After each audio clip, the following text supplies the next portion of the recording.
Essex, a helping hand with your land. Hey, Neil from Essex here.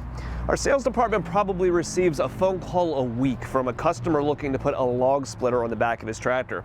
When you have a rear hydraulic remote out here with the outlets in the back, it's very easy to simply find a set of hoses to plug in there to put to use for some application. And guys like the idea of putting log splitters behind their tractors, right? It's one less engine you need to maintain. Your tractor is a great way to move the splitter around. And it is an option. We do sell a handful of them, not very many, but every once in a while you do. And the reason why I say not very many is because we always approach this conversation with a certain level of lowered expectations for the performance of the splitter.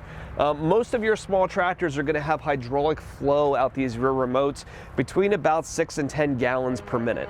And if you go and you buy a simple self-contained log splitter, those usually have a hydraulic gear pump on it that's going to give you 14, 16 gallons a minute of hydraulic flow. So the little self-contained splitters actually are producing more flow than what most tractors are putting out their rear remotes.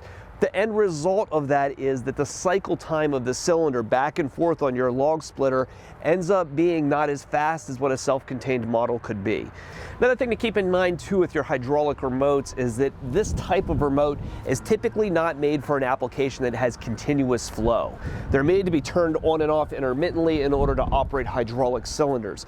If you want continuous flow out of these things, oftentimes you're going to find to get that flow you have to bungee cord the lever forward in order to hold it open so the oil is always flowing through that loop.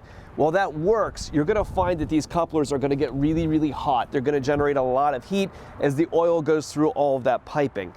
Tractors that are made for continuous flow hydraulics are typically closed center systems on much bigger machines than most of your typical compact tractors, and are set up and built differently to have those heat loads and stuff managed a lot better than what you're going to have on a small tractor. So it can be done. It is a viable solution, but keep in mind that mechanically it's not necessarily the best for your tractor. Backhoes and those kinds of things that do have those continuous flow needs are typically plumbed off the tractor's power beyond port up by the loader valve and not off of rear remotes for that reason. So we always want to keep that in mind. You know, if you're going to do it, do realize that your performance is not as good as a self-contained model. We have in stock right now a whole load of these 27-ton Woods log splitters that sell for $11.50. They've got a little 6.5 horsepower engine on it. They work really, really well, slick little package. And that's a 27-ton unit that's going to give you a very quick, good cycle time, and they sell for $11.50. So when we figure that a tractor-mounted log splitter that doesn't have the pump, doesn't have the engine, usually sells in the $800, $900 range or so, it seems really hard to justify, you know, that $200 get you something you don't need the tractor for, you don't need to burn the fuel, and it's going to perform better in the end. So we will sell them. If you want one, we'll certainly get it for you. But do be aware it's not necessarily the ideal setup, and that for a lot of customers it's probably a better choice to just simply buy the self-contained version.